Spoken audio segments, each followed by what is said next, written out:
والمرسلين وعلى آله وأصحابه الطاهرين أما بعد أعوذ بالله من الشيطان الرجيم بسم الله الرحمن الرحيم وَلَنَبْلُوَنَّكُمْ بِشَيْءٍ مِّنَ الْخَوْفِ وَالْجُوعِ وَنَقْصٍ مِّنَ الْأَمْوَالِ وَالْأَنفُسِ وَالثَّمَرَاتِ وَبَشِّرِ الصَّابِرِينَ صدق اللہ العظیم وبلغنا رسوله النبي الأمين المتين الكريم ونحن على ذلك لمن الشاهدين والشاكرين والحمد لله رب العالمين شاہ است حسین بادشاہ است حسین دی است حسین دی پناہ است حسین سرداد نداد دست در دست یزید سرداد نداد دست در دست یزید حقا کے بنائے لا الہ است حسین عزیزان محترم آئیے سے قبل کہ ہم اپنے موضوع سخن کی جانب بڑھیں نہایت عقیدت اور محبت کے ساتھ گنبد خضرا کے مکی سیاح لامکا احمد مجتبی محمد مصطفیٰ صلی اللہ علیہ وسلم کی بارگاہ پر انوار میں درود پاک کا تحفہ پیش کرنے پڑی اللہم صلی علی سیدنا محمد معدن الجود والکرم منبع العلم والحلم والحکم وعلى آلہ وصحبہ وبارک وسلم صلاة وسلاما علیکہ یا رسول اللہ صلی اللہ علیہ وسلم عزیزان ملت اسلامیہ کل کی نشست میں ہم نے یہ سنا کہ خاندان نبوت کا وہ چشم و چراغ وہ ہے حضرت امام مسلم رضی اللہ تعالی عنہ جو شہادت کے جام نوش کر کے اس فانی دنیا کو چھوڑ کر ہمیشہ کی زندگی کو اپنا کر زندہ جاوید ہو گئے ادھر جب امام مسلم کی شہادت ہو گئی آپ شہید ہو چکے اس کے بعد ابن اشعث نے ہانی کے متعلق ابن زیاد سے یوں کہا کہ اے ابن زیاد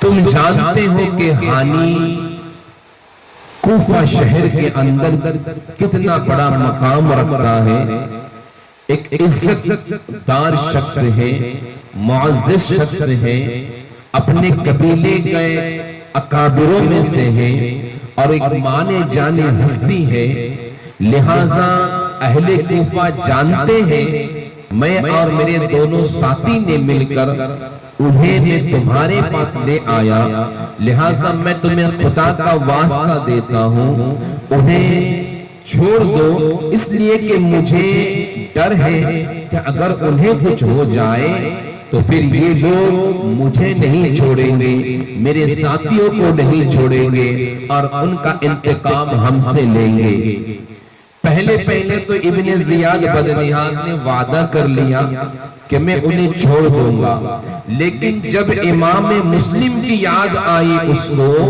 کہ اسی کے گھر میں پناہ لی اور میرے قتل کی سازش بھی کیے سارے معاملات جب یاد آئے تو اس نے جلاد کو انہیں بھی قتل کرنے کا حکم دے دیا چنانچہ اس کا ترکی غلام آگے بڑھا اور انہیں بھی شہید کر دیا انہیں بھی قتل کر دیا اِنَّا لِلَّهِ وَإِنَّا إِلَيْهِ رَاجِعُونَ ادھر امام مسلم شہید ہوئے ہانی بھی شہید ہو گئے امام علی مقام امام حسین کو ابھی تک اس کی کوئی خبر نہیں تھی ادھر امام مسلم کے ساتھ میں جو دو فرزند آئے تھے محمد اور ابراہیم، تو روایت میں آتا ہے کہ جب امام مسلم گورنر ہاؤس کی محاصرہ کر رہے تھے، قصر عمارت کی محاصرہ گھراؤ کر رہے تھے، اس وقت اور بعض قول کے مطابق جب بوڑھی اماں طوعا کے گھر میں پناہ لیے تھے، اس وقت اپنے دونوں بیٹے کو قاضی شریف کے گھر میں بھیج چکے تھے اور ان سے یہ کہلوا چکے تھے کہ میرے ان دونوں بیٹے کو کسی بھی طریقے سے بحفاظت مدینہ المنورہ پہنچا دیں۔ چنانچہ جب امام مسلم شہید ہو گئے تو قاضی شریف ان کے دونوں بیٹوں کو بلا کر یکے بعد دیگر محمد اور ابراہیم پر پیار کرنے لگے، اپنے ہاتھ ان کے سروں پر ہاتھ پھیرنے لگے۔ تو جب سروں پر ہاتھ پھیر رہے تھے، ان کی آنکھوں سے آنسو بہہ رہے تھے، تو دونوں لگتے جگر نے نور نظر نے پوچھا، چچا جان کیا بات ہے، آپ رو رہے ہیں، آپ کے آنکھوں میں آنسو ہیں اور آپ اس طریقے سے ہم سے پیار و شفقت سے پیش آ رہے ہیں، ہمارے سروں پر ہاتھ پھیر رہے ہیں، کیا کہیں ایسا تو نہیں ہے کہ ہم یتیم ہو چکے ہیں؟ اللہ اللہ، قاضی شریف کی آنکھوں سے آنسو جاری ہے، ہچکیاں لے کر آپ رو رہے ہیں۔ آخرکار ہچکیاں بند ہوئی اور پھر آپ نے ارشاد فرمایا، اے میرے نور نظر، اے چمن رسالت کے دونوں ننھے پھول، یقینی بات ہے کہ تمہارے ابا جان کو شہید کر دیا گیا ہے۔ اتنا سننا تھا کہ دونوں بھائی پر غم و عالم کے پہاڑ ٹوٹ پڑے، ایک دوسرے کو گلے لگا کر رو رو کے اپنا برا حال بنا لیے، کبھی ابا حضور کے نام پر روئے، کبھی امی جان کے نام پر روئے، ناز و نیاز سے پالنے والے ابا کو یاد کر کر کے دونوں بھائی رو رہے تھے۔ اللہ اللہ، قاضی شریف نے کہا، بچوں مجھے اب تمہاری فکر ہے، میں ابن زیاد بدنہاد کی طرف سے تمہارے متعلق کوئی اچھا گمان نہیں رکھتا ہوں، لہٰذا مجھے فکر ہے کہیں تمہیں وہ بھی قتل نہ کر دے، لہٰذا میری ضروری ہے کہ تمہارا یہاں رہنا خطرے سے خالی نہیں ہے، میری ذمہ داری ہے کہ تمہیں میں مدینہ پہنچا دوں۔ اللہ اللہ، غریب الوطن مسافر ہے، دونوں بچے یتیم ہو چکے ہیں اور کم سنی کی عمر ہے، ابھی جوانی کے جہلیز پہ قدم بھی نہیں رکھے ہیں، چھوٹے چھوٹے بچے ہیں۔ اللہ اللہ، ایک تو اپنے وطن سے دور ہے، غریب الوطن، اور اس کے اوپر ابا جان کے شہید ہونے کا غم اور پھر اپنے جانوں کا بھی غم۔ اللہ اللہ، وہ بچے جنہوں نے کبھی شبنم کے بھار کو بھی نہ سہے، چمن رسالت کے وہ پھول کہ کبھی انہوں نے شبنم کے وزن کو بھی نہیں سہے ہیں، آج کم وہ علم کا پہاڑ ان پر ٹوٹ پڑا ہے۔ لہٰذا قاضی شریف کے نزدیک سب سے پہلے مسئلہ یہ تھا کہ ان دونوں کو کسی طریقے سے بچا کر یہاں سے مدینہ بحفاظت پہنچا دیا جائے۔ اس کام کو عمل میں لانے کے لیے آپ نے اپنے بیٹے اسد کو بلائے اور بلا کر کہا کہ سنو، میں نے سنا ہے کہ آج باب العراقین میں سے ایک کارواں روانہ ہو رہا ہے جو مدینہ جانے والا ہے، تم ان دونوں بچوں کو لے جاؤ اور اس کارواں میں ایک نیک انسان کو دیکھ کر جو محب اہل بیت بھی ہو، اہل بیت سے محبت کرنے والا ہو، ایسے شخص کے ان کو حوالے کر دینا اور ان سے سارا معاملہ کہہ سنانا اور ان سے کہنا کسی بھی طریقے سے بحفاظت انہیں مدینے تک پہنچا دے۔ اللہ اللہ، اتنا کہہ کر قاضی شریف نے اسد کے ساتھ میں ان دونوں بچوں کو روانہ کر دیا۔ اسد نے دونوں بچوں کو ساتھ میں لیا اور باب العراقین میں جب پہنچے، معلومات لی تو معلوم پڑا کہ کارواں ابھی یہاں سے گزر گیا ہے، آگے نکل چکا ہے، قافلہ آگے بڑھ چکا ہے، لہٰذا آپ راستے پر نظر کرتے ہیں، اسد دیکھتا ہے کہ کارواں سے اڑنے والی دھول نظر آ رہی ہے، قافلہ کے جاتے ہوئے دھول نظر آ رہی ہے۔ آپ دونوں بچے کو اسد لے کر چل پڑا اس اس راستے پر کافی دور جانے کے بعد اسد کہتا ہے دونوں بچوں سے کہ اے بچوں یہ دیکھو یہ کارواں جا رہا ہے، کہیں زیادہ دور بھی نہیں ہے، نزدیک میں ہے، ان کے اڑتے ہوئے دھول بھی نظر آ رہے ہیں، تم یہاں سے سیدھا سیدھا کارواں میں شامل ہو جاؤ اور کارواں سے کہیں جانا نہیں، کہیں بھٹکنا نہیں، ان کے ساتھ میں شامل ہو جاؤ، اور یاد رکھنا اپنے راز کو ان سے فاش نہیں کرنا، اور قافلے کو چھوڑ کر کہیں جانا بھی نہیں، یہ قافلہ سیرت میں مدینہ لے جائے گا، میں یہاں سے واپس جانتا ہوں۔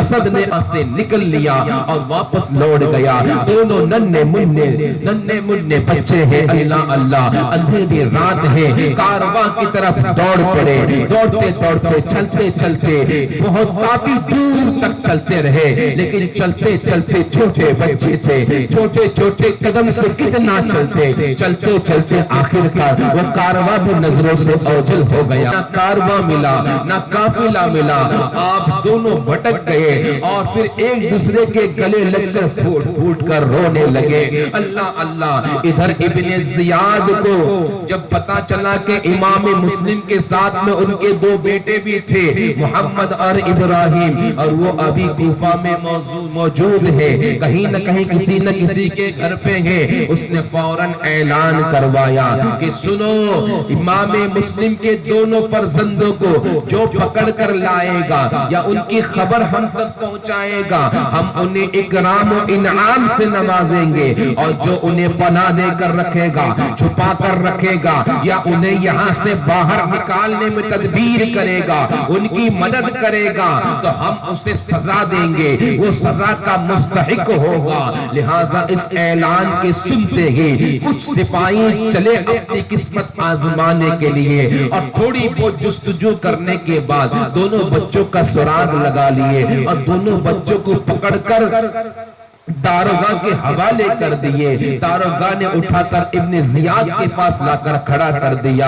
ابن زیاد نے حکم دیا ان دونوں کو قید خانے میں بند کر دو اور اس وقت تک قید میں رکھنا جب تک کہ میں یزید سے ان دونوں کو متعلق پوچھ نہ لو کہ ان کے ساتھ میں کیا سلوک کیا جائے۔ داروغہ نے اسے جیل میں بند کر دیا۔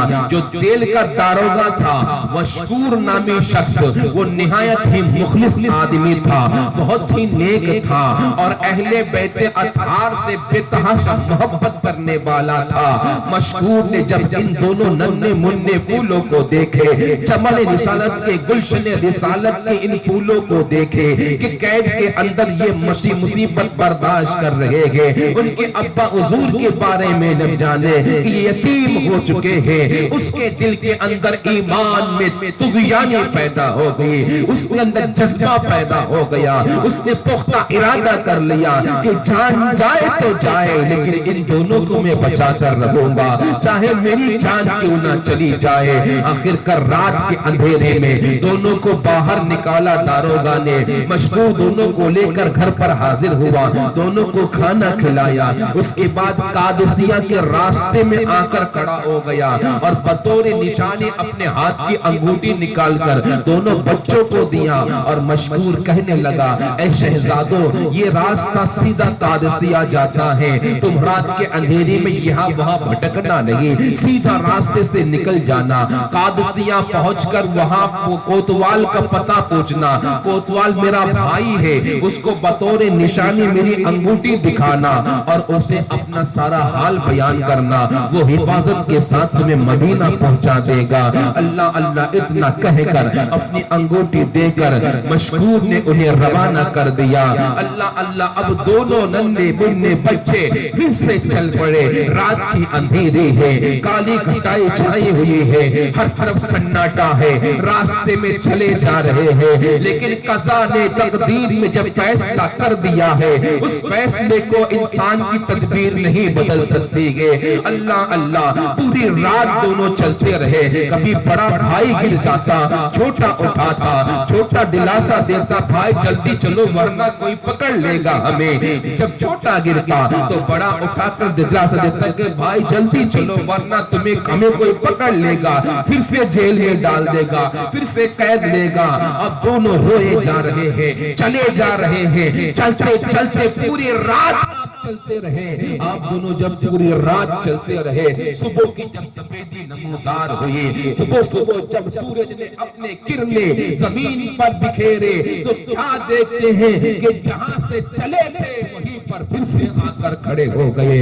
وہی گیٹ کے سامنے وہی دروازہ موجود ہے, وہی قادسیہ کا راستہ ہے. اللہ اللہ, ابا حضور کو یاد کر کے, امی جان کو یاد کر کے, اپنے پریشانیوں کو یاد کر کے, خوف و ہراس میں قریب میں ایک کھوکھلا دار درخت تھا, اس کے پاس ایک کنواں تھا. اس درخت کے آڑ میں جا کے دونوں بھائی سسکیاں لیتے, ایک دوسرے سے چمٹ کر بیٹھ گئے, چھپ گئے کہ کہیں کوئی پکڑ نہ لے اور پھر سے ہمیں جیل میں نہ ڈال دے, کہیں کوئی پکڑ نہ لے اور ابن زیاد کے پاس پھر سے ہمیں لے کر حاضر نہ کر دے. یہ سوچ ہی رہے تھے, اپنے ابا کے غم میں ڈوبے ہوئے تھے کہ ایک کنیز آتی ہے اس کنویں میں پانی بھرنے کے لیے. کنیز نے جب اس درخت کے کوک کے اندر نورانی شکل والے شہزادے کو دیکھے کہ اتنے چہرے پہ نور ہے, اور ان کی اتنی شان و شوکت دیکھ کر, ان کے چہروں کو دیکھ کر, چہرے کی برکتوں کو دیکھ کر کنیز نے پوچھا, اے شہزادے کون ہو تم, تمہارا نام کیا ہے؟ دونوں کہنے لگے, ہم تمہیں کیا بتائیں کہ ہم کون ہیں, ہم غریب الوطن ہیں, وطن سے بھٹکے ہوئے ہیں, ہم مسافر ہیں, ہم یتیم ہیں. اللہ اللہ کنیز پوچھتی ہے, اے شہزادو تمہارا نام تو بتاؤ, اچھا تم کس کے بیٹے ہو, تمہارے باپ کا نام کیا ہے؟ جب باپ کا لفظ سنتے ہیں تو دونوں بے تحاشا رو پڑتے ہیں, باپ کی یاد میں آنسو بہنے لگتے ہیں. کنیز سمجھ جاتی ہے اور کنیز کہتی ہے, میرا گمان ہے کہ تم مسلم بن عقیل کے دونوں شہزادے ہو. اے شہزادو گھبراؤ نہیں اور تم رو نہیں, پریشان مت ہونا, اس لیے کہ میں جس کی کنیز ہوں وہ خاتون اہل بیت سے بے تحاشا پیار کرتی ہے, اہل بیت سے محبت کرنے والی ہے, عقیدت رکھنے والی ہے. تم گھبرانا نہیں, تم چلو میرے ساتھ, میں تمہیں ان کے پاس لے جاتی ہوں. کنیز لا کر اس خاتون کے سامنے حاضر کرتی ہے اور سارا معاملہ بیان کر دیتی ہے. خاتون چونکہ اہل بیت اطہار سے, نبی کے خاندان سے بے تحاشا پیار کرنے والی تھی, محبت کرنے والی تھی. آخر جب ان دونوں شہزادوں کو پائے تو ان دونوں کے قدموں کو چومنے لگی, کبھی ماتھے کو بوسا دے, کبھی ان کے زلفوں کو سوارے, اور اتنی خوش ہوئی کہ خوشی کے عالم میں اس نے اپنے کنیز کو آزاد کر دیا. اللہ اللہ, دونوں کو نہلائے, کپڑے اچھے پہنائے, کھانا وغیرہ کھلائے. اب دن بھر اسی کی خدمت میں لگی ہوئی ہے. اب خاتون کہتی ہے, سنو سنو اے میرے نونگالو, اے میرے نور نظر, اے شہزادو سنو, تم گھبرانا نہیں, لہٰذا تم رونا نہیں, تم تسلی رکھو, تمہیں کچھ نہیں ہوگا. تو ان کو دلاسا دیتے رہی اور اپنے کنیز سے خبردار, میرا شوہر حارث آنے کے بعد اسے کبھی ان دونوں کے بارے میں نہ بتانا, اس راز کو راز رکھنا. پورے دن وہ خاتون ان کی دیکھ بھال کرنے میں اور انہیں جو گئے کھلانے پلانے میں, ان کی تسلی دینے میں پورے دن مصروف رہی. ادھر ابن زیاد کو پتا چلا کہ مشکور نے, جیل کے داروغہ نے ان دونوں بچوں کو آزاد کر دیا ہے. مشکور کو بلایا, پوچھا مشکور تم نے مسلم کے بچوں کے ساتھ کیا کیا؟ مشکور نے کہا, میں نے اللہ کی رضا حاصل کرنے کے لیے, اللہ کی خوشنودی حاصل کرنے کے لیے دونوں کو آزاد کر دیا. ابن زیاد بول پڑا, تجھے مجھ سے ڈر نہیں لگا؟ مشکور جواب دیتا ہے, سن, جو اللہ سے ڈرتا ہے وہ کسی بندے سے کبھی نہیں ڈرا کرتا ہے, میں تجھ سے کیوں ڈروں گا؟ مشکور سے پوچھا ابن زیاد نے, ارے کمبخت انسان, نادان انسان, تجھے ان دونوں کو رہا کر کے کیا ملا؟ مشکور بول پڑا کہ سن, تجھے ان دونوں کے والد کو شہید کر کے جو نہیں ملا اس سے بڑھ کر مجھے ملا. مجھے یقین ہے کہ میرے آقا میری اس خدمت کو قبول کریں گے اور محشر میں میری شفاعت کریں گے اور تو اس نعمت سے محروم رہے گا۔ مشکور کے اس جواب کو سن کر ابن زیاد غضبناک ہوا اور کہنے لگا میں تجھے ابھی اس کی سزا دیتا ہوں۔ مشکور بول پڑا ہزاروں جان اگر مشکور کے پاس ہو تو آل رسول پر قربان ہو، نبی کے خاندان پر قربان ہو، یہ ایک جان کیا ہزاروں جان میں نبی کے نام پر قربان کر دو، ان کے خاندان پر قربان کر دو۔ مشکور نے جلاد کو حکم، مشکور کو ابن زیاد نے جلاد کو حکم دیا کہ اسے اتنے کوڑے مارو، اتنے کوڑے مارو کہ یہ شیخ مر جائے، اس قتل کر دیا جائے۔ لہذا جلاد نے کوڑے مارنا شروع کیے۔ جب مشکور کو پہلا کوڑا پڑا، مشکور نے پڑھا بسم اللہ الرحمن الرحیم۔ جب دوسرا کوڑا پڑا، مشکور نے کہا الہی مجھے صبر عطا فرما۔ جب تیسرا کوڑا پڑا، مشکور نے کہا اے رب ذوالجلال تو گواہ رہنا کہ مجھے یہ جو سزا مل رہی ہے تیرے نبی اور تیرے نبی کے خاندان سے محبت کرنے پر مل رہی ہے۔ اس چوتھا کوڑا پڑا، مشکور نے کہا مولا مجھے بخش دے۔ پانچواں کوڑا پڑا، اب مشکور نے صدا بلند کی، اس کے بعد مشکور خاموش ہو گیا۔ اب مشکور کی آواز بند ہو گئی، مشکور اس دنیا سے رخصت ہو گیا اور اس طریقے سے ایک اور شہنوار، ایک اور نوجوان اور ایک اور مخلص انسان نبی اور آل نبی کے نام پر قربان ہو کر اس دنیا سے رخصت ہو کر آخرت میں جا پہنچا اور ان کی شہادت ہو گئی اور وہ شہادت کے جام نوش کر لیے۔ انا للہ و انا الیہ راجعون۔ ادھر وہ عورت، وہ خاتون جو محب اہل بیت تھی، جو اہل بیت سے پیار کر رہی تھی، کرنے والی تھی، وہ پورا دن ان دونوں بچے کو دلاسا دینے میں، دونوں بچے کو نہلانے میں، کھلانے میں، ان کی دیکھ بھال کرنے میں گزار دیتے ہیں۔ جب رات کی اندھیری چھا جاتی ہے، رات ہو جاتی ہے تو ایک مخصوص کمرے میں ان دونوں کو سلا کر واپس آ جاتی ہے۔ اتنے میں اس کا شوہر حارث بھی آ کر حاضر ہوتا ہے۔ حارث سے پوچھتی ہے کہ پورا دن کہاں تھے، ابھی اتنے رات سے آ رہے ہو؟ حارث کہنے لگا نادان خاتون تجھے پتا نہیں ہے، میں کوفہ امیر کوفہ کے پاس گیا تھا، ابن زیاد کے پاس گیا تھا۔ وہاں جا کر معلوم ہوا کہ جیل کے داروغہ مشکور نے مسلم بن عقیل کے دونوں بچے کو رہا کر دیا ہے، آزاد کر دیا ہے، جس پر ابن زیاد نے اعلان کیا کہ جو بھی انہیں پکڑ کر لائے گا یا ان کا سراغ لگا کر جو بھی خبر دے گا اسے گھوڑا جوڑا اور سامان سے نوازے گا، انعام سے نوازے گا۔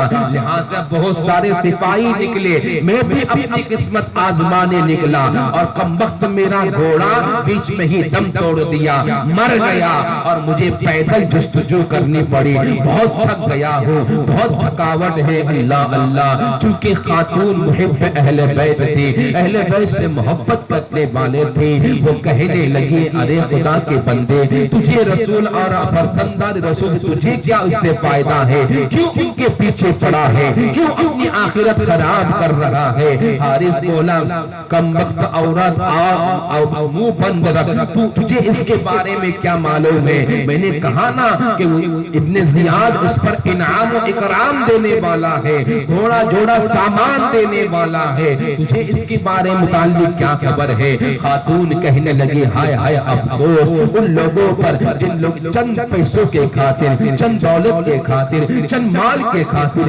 دنیا کی چند سکوں کے خاطر رسول اور آل رسول سے بغاوت کر رہے ہیں اور فرزندان رسول کو دشمنوں کے حوالے کر رہے ہیں۔ یہ وہ لوگ ہیں جن کے نصیب برے ہیں کہ یہ دنیا کے عوض میں آخرت کو بیچ رہے ہیں۔ اتنا سننا تھا، وہ فوراً کہتا ہے حارث تو خاموش رہے، زیادہ اور نہ بول، جلدی سے کھانا لا، بھوک لگی ہے۔ لہٰذا حارث کھانا کھا کر میں سو جاتا ہے. رات میں سونے کے بعد محمد جو بڑا بھائی ہے وہ کچھ خواب دیکھتا ہے. خواب دیکھنے کے بعد جاگ جاتا ہے. چھوٹے بھائی کو اٹھاتا ہے اور کہتا ہے بھائی اٹھو، ابھی سونے کا وقت نہیں ہے، ابھی سونے کا وقت نہیں ہے، ابھی تو ہمیں تیار ہونا ہے، ہمارا بھی وقت آ گیا ہے. چھوٹے بھائی نے پوچھا بھائی ایسا کیوں بول رہے ہو، آخر کیا بات ہے، ابھی تو رات ہے، ہمیں کہاں جانا ہے؟ بڑے بھائی کہتے ہیں کہ میں نے ابھی ایک خواب دیکھا ہے. خواب میں نے ابا حضور کو سرور کونین صلی اللہ علیہ وسلم کے ساتھ، مولا علی کے ساتھ، حضرت حسن مجتبی کے ساتھ، فاطمہ الزہرا کے ساتھ میں نے جنت کے باغوں میں ٹہلتے ہوئے دیکھا ہے کہ اچانک آقا کریم نے ہماری طرف دیکھ کر ابو جان سے کہنے لگے کہ اے مسلم تم اکیلے آ گئے، اپنے دونوں بیٹے کو ظالموں کے ساتھ چھوڑ آئے، انہیں کیوں نہیں لائے؟ ابا حضور نے ہماری طرف دیکھ کر یہ ارشاد فرمایا آقا ابھی کچھ ہی دیر ہے، وہ بھی ہمارے ساتھ آ جائیں گے، ہمارے پاس آ جائیں گے. بڑا بھائی چھوٹے بھائی کو لپٹ کر رونے لگا. چھوٹے بھائی کی سسکیاں آنے لگے. بڑے بھائی نے منہ پر ہاتھ رکھا، لیکن بڑا بھائی بھی تو کتنا بڑا تھا، کبھی تک روکا اپنے آپ کو. آخر کر صبر کا پیمانہ ٹوٹا، وہ بھی زور زور سے رونے لگا. دونوں کے چیخیں سن کر، دونوں کے رونا سن کر حارث بدبخت اٹھ گیا. وہ بیدار ہو گیا، پوچھنے لگا یہ کس کی آواز آ رہی ہے، کون ہمارے گھر میں رو رہا ہے؟ عورت ٹالنے لگی اور عورت سہم گئی. خاتون ڈر گئی کہ یہ بدبخت کہیں ان کے پاس نہ پہنچ جائے. آخر کر وہ خود اٹھا، چراغ روشن کیا اور اس کمرے کی طرف بڑھا. جب دروازہ کھولا تو دو خوبصورت شہزادے بیٹھے ہوئے ہیں، رو رہے ہیں، ایک دوسرے سے گلے لگے ہوئے ہیں. حارث پوچھتا ہے تم کون ہو؟ اللہ اللہ، کیونکہ دونوں شہزادے جانتے تھے کہ یہ ہمارے خیر خواہ ہے، یہ وہ گھر ہے جہاں پر ہم سے پیار کیا جاتا ہے، یہ وہ گھر ہے کہ جہاں پر ہم سے محبت کی جاتی ہے. لہٰذا اسے خیر خواہ سمجھ کے دونوں نے سارا معاملہ سنا دیا کہ ہم مسلم بن عقیل کے بیٹے ہیں. اتنا سننا تھا، حارث کا تیور بدل جاتا ہے. ارے واہ کیا بات ہے، میں تو پورے جنگلات کا اور پورے شہر کا میں نے خاک چھان لیا، صرف اس بنا پر تمہیں ڈھونڈتے ہوئے. کمبخت میرا گھوڑا بھی اسی سلسلے میں مر گیا. میں اتنا پریشان، پورا دن تمہیں تلاش کرتے رہا اور تم میرے گھر میں ہی پناہ لیے ہوئے ہو، میرے گھر میں ہی موجود ہو. اللہ اللہ. خاتون نے جب اس کے تیور کو دیکھے، اس کی بے رحمی کو دیکھے تو آگے بڑھے، اپنے سر کو اس کے پیر پر رکھ دیے، قدموں میں رکھ کر ان دونوں کے لیے بھیک مانگنے لگے کہ بندے، اے خدا کے بندے، ان دونوں پر رحم کر، یہ یتیم بچے ہیں، ان پر ظلم نہ کرنا. آخر کر حارث نے کہا کہ تو خاموش رہ، اگر تو اپنی جان کی سلامتی چاہتی ہے تو خاموشی کے ساتھ میں چپ چاپ بیٹھے رہے. اتنا کہہ کر اس نے دروازہ بند کیا اور اس کمرے کو تالا لگا دیا تاکہ اس کی زوجہ وہ خاتون کہیں ان دونوں کو بچوں کو رات کے اندھیرے میں کہیں اور نہ شفٹ کر دے، کہیں اور نہ ان کو منتقل کر دے. لہٰذا رات کیسے سے گزری، صبح کی سفیدی نمودار ہوئی. وہ بدبخت تالا کھولتا ہے، دونوں شہزادے کو باہر نکالتا ہے، ننگی تلوار ہاتھ میں لیتا ہے اور چل پڑا. خاتون نے جب دیکھا کہ یہ بے رحم انہیں لے جا رہا ہے، آ کر پیروں میں گر گئی، گڑ گڑانے لگے، خدا کے واسطے ان پر رحم کر، یہ غریب الوطن ہیں، یہ تو بچے ہیں، ان سے تجھے کیا فائدہ ہوگا؟ وہ کہنے لگا مجھے بہت فائدہ ہوگا، مجھے انعام و اکرام ملے گا، میں مالا مال ہو جاؤں گا. خاتون کہنے لگی تو اسے لے کر کہاں جا رہا ہے؟ اتنے میں اس کے گھر میں ایک غلام تھا جو اس کے بیٹے کا رضائی بھائی بھی تھا. وہ بھی دوڑ پڑا اور آ کر سامنے کھڑا ہو گیا. کہنے لگا کہ دونوں شہزادے کو کہاں لے کر جا رہے ہو؟ اس نے کہا سن، جہاں پہ لے کے جا رہا ہوں تو میرا غلام ہے، یہ تلوار لے اور ایک کام کر، ان دونوں کی گردن اڑا دے، کیونکہ اگر ہم انہیں ابن زیاد کے پاس لے جاتے ہیں، راستے میں اگر اہل کوفہ کو پتہ چل گیا تو شور و گل کر کے ہم سے چھین لے جائیں گے، اور انعام و اکرام انہیں ملے گا، ہمیں انعام سے محروم کر دیا جائے گا، لہٰذا تو میرا غلام ہے، تو میرا حکم مان، ان دونوں کو قتل کر دے، ان دونوں کی گردن اڑا دے۔ اس غلام نے کہا میں یہ ہرگز نہیں کروں گا، خدا کی قسم میں کر ہی نہیں سکتا ہوں، اس لیے کہ مجھے نبی کی روح سے شرم آتی ہے کہ ان کے فرزندوں کو، ننھے منھے پھولوں کو، ننھے منھے بچوں کو میں یوں ہی بنا گناہ کے اور بنا جرم کے قتل کر دوں، یہ مجھ سے نہیں ہو پائے گا۔ دونوں میں آپس میں بحث ہوتی ہے، بحث چھڑ جاتی ہے، آخر کر حارث کہتا ہے اگر تو نہیں قتل کرے گا تو میں تجھے قتل کر دوں گا۔ غلام کہتا ہے اس سے پہلے کہ تو مجھے قتل کرے میں تیرا کام تمام کر دوں گا۔ دونوں لڑ پڑتے ہیں، لڑتے لڑتے آخر کر حارث کیونکہ ایک جنگجو تھا اور وہ بہت ہی ماہر تھا لڑائی میں، آخر کر غلام کو زخمی کر دیتا ہے۔ اتنے میں اس کا بیٹا دوڑ کر آگے آتا ہے اور کہتا ہے اے ابا حضور تم یہ کیا کر رہے ہو، اے میرے باپ میں شرم نہیں آتی ہے، وہ میرا رضائی بھائی ہے، تم اسے زخمی کر رہے ہو، اسے مار رہے ہو۔ لہٰذا بیٹے کو کوئی جواب تو نہیں دیتا ہے، اور ایک بار ایسا غلام پہ کرتا ہے کہ غلام بھی شہید ہو جاتا ہے اور اس دنیا کو چھوڑ کر رخصت ہو جاتا ہے۔ بیٹا آگے بڑھتا ہے، غلام کو جب شہید کیے وہ اس کا بھائی تھا، آخر میں بھائی کا جذبہ جاگ اٹھتا ہے، باپ کے سامنے کھڑا ہو جاتا ہے۔ باپ کہتا ہے تو میرا بیٹا ہے، میرے راستے سے ہٹ جا ورنہ تیرا بھی انجام برا ہوگا۔ اللہ اللہ، اتنے میں ماں آگے دوڑتے ہیں، دوڑ کر باپ کے سامنے کھڑے ہو جاتے ہیں، پھر اس سے درخواست کرتی ہے، پھر اس کی بارگاہ میں بھیک مانگتے کہ بچوں کو چھوڑ دے، انہیں نہ لے کر جا۔ آخر کر ایک مشورہ دیتی ہے کہ اے کمبخت اگر تو اسے چھوڑنا نہیں چاہتا ہے تو انعام و اکرام لینا چاہتا ہے تو انہیں قتل مت کر، انہیں زندہ یہاں سے لے کر ابن زیاد کے پاس پہنچا دے۔ وہ کہتا ہے میں ہرگز نہیں کروں گا، اگر راستے میں کسی نے شور کر کے مجھ سے یہ چھین لیا تو میں انعام سے محروم ہو جاؤں گا۔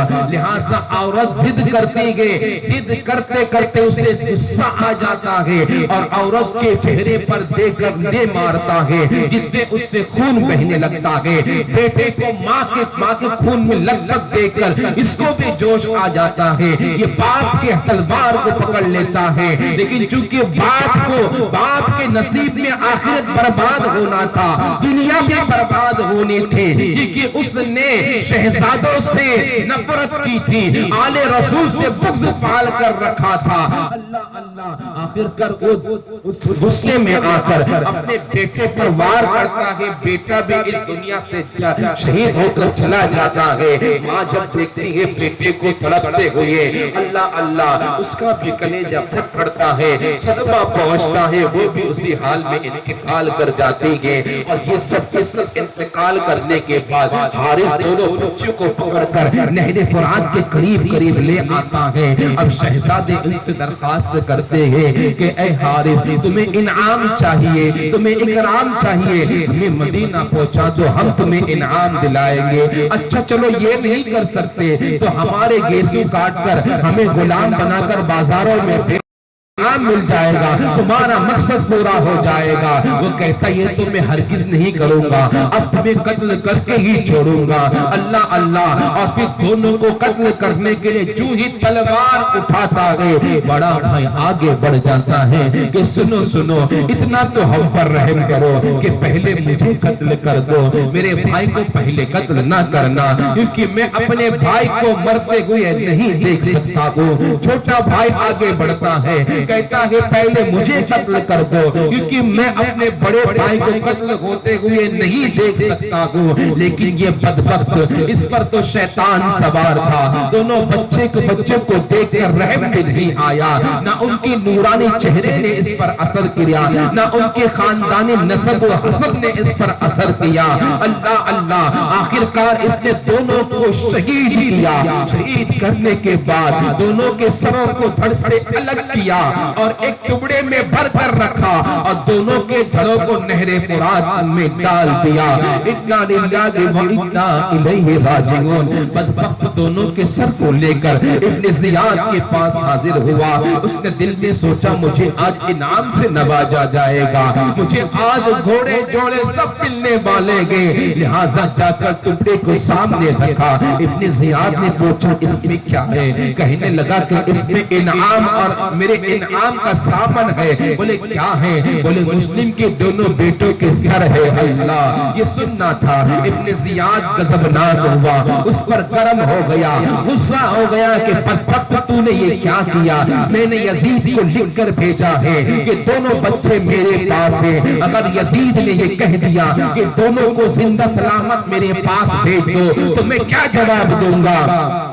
وہ کہنے لگا کہ میں نے اس لیے قتل کیا کہ مجھے ڈر تھا کہ کہیں کوئی شور کر کے مجھ سے چھین نہ لے جائے، کوئی طاقتور آ کر مجھ سے چھین نہ لے اور میں انعام و اکرام اسے نہ مل جائے۔ ابن زیاد کہتا ہے بدبخت تو پھر یہ کام کر سکتا تھا، کسی گھر میں انہیں بند رکھتا، مجھے اطلاع کرتا، میں وہاں سے منگوا لیتا، لیکن تجھے قتل کرنے کا حکم کس نے دیا؟ اللہ اللہ، یہ غضب ہو کر جلاد کو سپاہی کو حکم دیتا ہے کہ اسے قتل کر دو، اس کا بھی سر گردن سے الگ کر دو۔ چنانچہ آگے بڑھ کر ایک غلام نے، ایک سپاہی نے اس کا سر دھڑ سے الگ کر دیا۔ اللہ اللہ، یہ عبرت ہے ان لوگوں کے لیے جو اہل بیت اطہار سے بغض و کینہ رکھتے ہیں، یہ عبرت ہے ان لوگوں کے لیے جو اہل بیت اطہار سے دشمنی رکھتے ہیں۔ دیکھو نبی کے خاندان سے عداوت کیا، اپنی بیوی کو کھو دیا، بچے کو کھو دیا، غلام کو کھو دیا، اپنی دنیا گئی تو گئی، آخرت بھی تباہ کر لیا۔